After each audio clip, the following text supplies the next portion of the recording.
Hello' and নমস্কাৰ মই সুন্মানো Das Assamese মিক্সৰ আন এটি ভ্লগ ভিডিঅ'লৈ আপোনালোকক স্বাগতম জনাইছোঁ। আশা কৰোঁ আপোনালোক সকলো ভালে আছে, ময়ো ভালে আছোঁ। আৰু প্ৰত্যেক বছৰে আপোনালোকক মই সৰস্বতী পূজাৰ ভিডিঅ' আপলোড কৰোঁ আৰু এইবাৰো ভাবিছোঁ আগবঢ়াম আপোনালোকলৈ। আৰু ৰাতিপুৱাই দেখিছেনে বৌ আহিলে এইফালে চুলিকেইডাল ভাবিলোঁ ষ্ট্ৰেট কৰি দিবলৈ ক'লে। আৰু চুলিকেইডাল ষ্ট্ৰেট কৰি থাকোঁতেই মই কৈছোঁ যে ষ্ট্ৰেটনাৰডাল ইমান দিন হ'ল অনা কিন্তু ষ্ট্ৰেট নকৰে। আৰু মই অৰ্ডাৰ কৰি আনি দিছিলোঁ মই যেতিয়া প্ৰথম ফ্লিপকাৰ্ট খুলিছিলোঁ আজি 4-5 বছৰ আগৰে কথা। কিন্তু এতিয়ালৈ ষ্ট্ৰেটনাৰডাল ইমান ভাল হৈ আছে সেইকাৰণে মানুহে অকণমান লাগিলে 2 টকা দাম ভৰি ভাল বস্তু আনিব লাগে, বহুত দিন লাষ্টিং কৰে। এয়া মই কৰি থাকোঁতে এইফালে আশিকা আৰু অধিৰাজো আহি পালে। আশিকাই আকৌ এতিয়া চুলি ষ্ট্ৰেট কৰাত লাগিলে। মই বোলো তই কৰ আৰু দেই, মই কৰিলোঁ, এতিয়া তই নাম লৈছ। তাৰপিছত মায়ে মোক তেল লগাই দিলে। মাক কৈ দে কি কৰি দিছ সৰস্বতী পূজাৰ দিনা? অঁ মই চুলিগাল কাটিবলৈ নাকাটিম কৈ দিছোঁ। বহুতে কৈ থাকে বহুতে কৈ থাকে চুলিগাল কাটিবলৈ। বহুতৰ কথা নালাগে ন, মোৰ কথাটোহে লাগে। বহুতক মোক ধুনীয়াটো নালাগে নহয়, চুলি কাটিব নিদিয়ে দেখিছে নালাগে চুলি নকটা।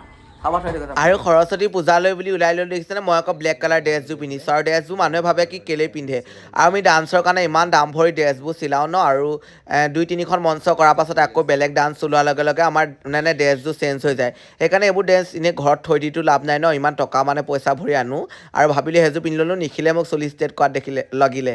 আৰু দেখিছেনে এই পোৱালিবোৰ একদম খুব ধুনীয়াকৈ ওলাই আহিছে। আমাৰো আকৌ সৰু দিনলৈ মনত পৰি গ'ল। ইমান ভাল লগা নাই কিয় নাজানো এইবাৰ, কিন্তু দেই তেওঁ বুলি অকণমান ফূৰ্তি কৰিছোঁ আৰু বোলে সীমা।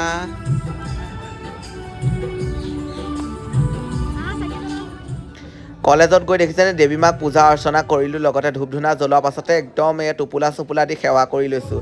আৰু এইফালে নিখিল লগতে পিংকু আমাৰ ঘৰত আছেহি নহয় ৰাইজ, পিংকুক লৈ ল'লোঁ। আৰু এইফালে সীমাহঁতৰ আমি সকলোৱে মিলি একদম ধূপ ধূনা জ্বলাবলৈ বুলি ল'লোঁ। সৰস্বতী মায়ে যাতে সকলোকে লাভ দিয়ক আৰু বহুত ভাল হওক বছৰটো, তাকে কামনা কৰিছোঁ।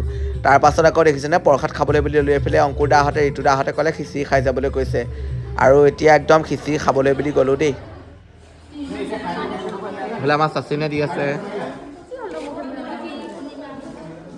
কলেজ আজিহে খাবলৈ পাইছোঁ দেই মই। আমাৰ খিচিৰি খোৱা বাদ দি কাম নাই।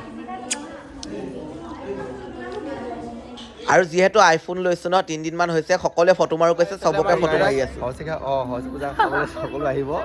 ইয়াত বহুত ধুনীয়া ধুনীয়া ছোৱালী আছে। আৰু যোনে খিচিৰি নাখায় তাই কি হ'ব? যোনে খিচিৰি নাখায় এবাৰ বেক লাগিব, মানে অহাবাগে বেক লাগিব। সেইকাৰণে আপোনালোকে আহক, জল্দি খিচিৰিটো খাই যাওক।